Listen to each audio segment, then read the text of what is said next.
संत गजानन महाराज संस्थान टिमकी नागपूर येथून निघालेल्या संत गजानन महाराज पायदळ पालखी यात्रेचं उदखेड येथे आगमन होताच उदखेड येथील नागरिकांनी पालखीचं जंगी स्वागत केलं।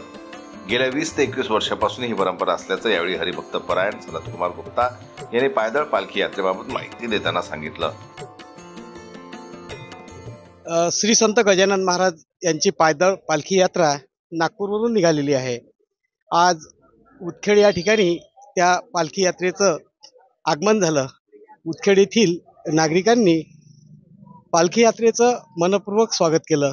या पालखी यात्रेबद्दल आपण जाणून घेऊया।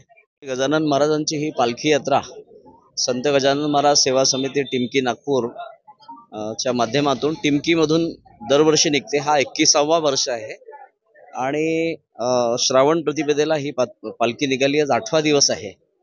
या पालखीमध्ये 200च्या जवळपास पूर्ण महाराष्ट्रच नाही तर मध्य प्रदेश आणि बाकी ठिकाणचे सुद्धा वारकरी श्री भक्त चालतात आहे।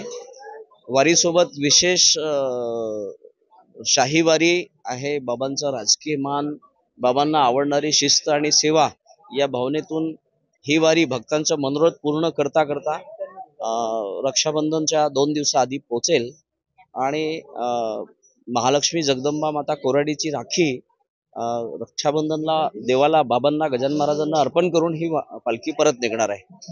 पालखीची विशेषता म्हणजे ज्या ज्या ठिकाणी पालखीचं मुक्काम असतो किंवा काही विसावा असतो त्या ठिकाणी वृक्षारोपणाचा कार्यक्रम हा अखंड चालू आहे मागील अनेक वर्षापासून।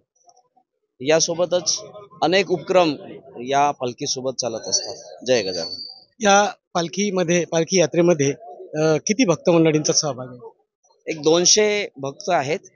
त्याच्यात अब्दागिरी, पताकाधारी, टाळकरी, मृदंग, पाण्याची गाडी आहे, आमची स्वच्छतेची गाडी आहे, आधी स्वच्छतावाले चालतात, शेवटी मानपानवाले चालतात आणि शेवटी त्याच्यानंतर आमची वृक्षारोपणची गाडी आहे।